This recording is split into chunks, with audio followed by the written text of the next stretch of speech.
خون ریزی کے بعد آخری رسومات کی ادائیگی۔ ماؤ نواز باغیوں کا کہنا ہے کہ یہ حملہ حکومت کی سرپرستی میں قائم کی جانے والی ملیشیا سلوا جڑم کی طرف سے عام لوگوں پر زیادتیوں کا انتقام تھا۔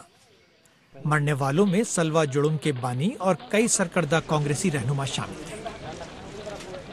دل دہلانے والی گھٹنا ہو گئی ہے، ایسی گھٹنا پورے دیش میں کبھی نہیں ہوئی تھی۔ یہ تو بھارت کے سامراجیہ کو، بھارت کی سرکار کو، چھتیس گڑھ کی سرکار کو ایک بھاری چنوتی سامنے آئی ہے۔ وفاقی حکومت نے ماؤ نواز باغیوں کو دہشت گردوں سے تعبیر کیا ہے۔ اس کا کہنا ہے کہ اب بات چیت کا وقت گزر چکا ہے، اور یہ مطالبہ پھر زوروں پر ہے کہ اب باغیوں کی سرکوبی کا وقت آ گیا ہے۔ لیکن باغی گھنے جنگلات میں رہتے ہیں، ان کے ٹھکانوں تک پہنچنے کے لیے کئی دن پیدل چلنا پڑتا ہے، اس لیے یہ کام آسان نہیں ہے۔ ماؤ نواز باغی ملک کی 28 ریاستوں میں سے تقریباً 20 میں سرگرم ہے، لیکن ان کا سب سے زیادہ اثر جھارکھنڈ، چھتیس گڑھ، اڑیسہ، مغربی بنگال، آندھرا پردیش اور مہاراشٹر میں ہے، اور ان ریاستوں میں کئی علاقے ایسے ہیں جہاں وہ اپنی متوازی حکومت چلاتے ہیں۔ اسی لیے وزیر اعظم منموہن سنگھ نے انہیں ملک کی سلامتی کے لیے سب سے بڑا داخلی خطرہ قرار دیا تھا۔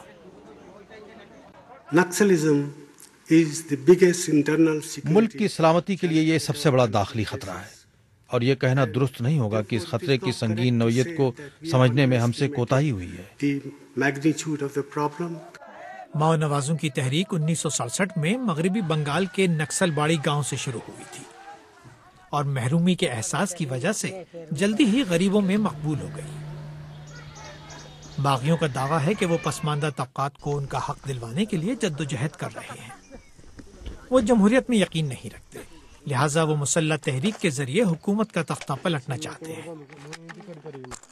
وفاقی حکومت کئی مرتبہ ماؤ نواز باغیوں سے بات چیت کی مشروط پیشکش کر چکی ہے، لیکن نوبت کبھی باقاعدہ مذاکرات تک نہیں پہنچی، کیونکہ حکومت کی شرط تھی کہ باغی پہلے تشدد بند کریں، اور باغیوں کا مطالبہ تھا کہ حکومت سیکورٹی فورسز کو واپس بلائے۔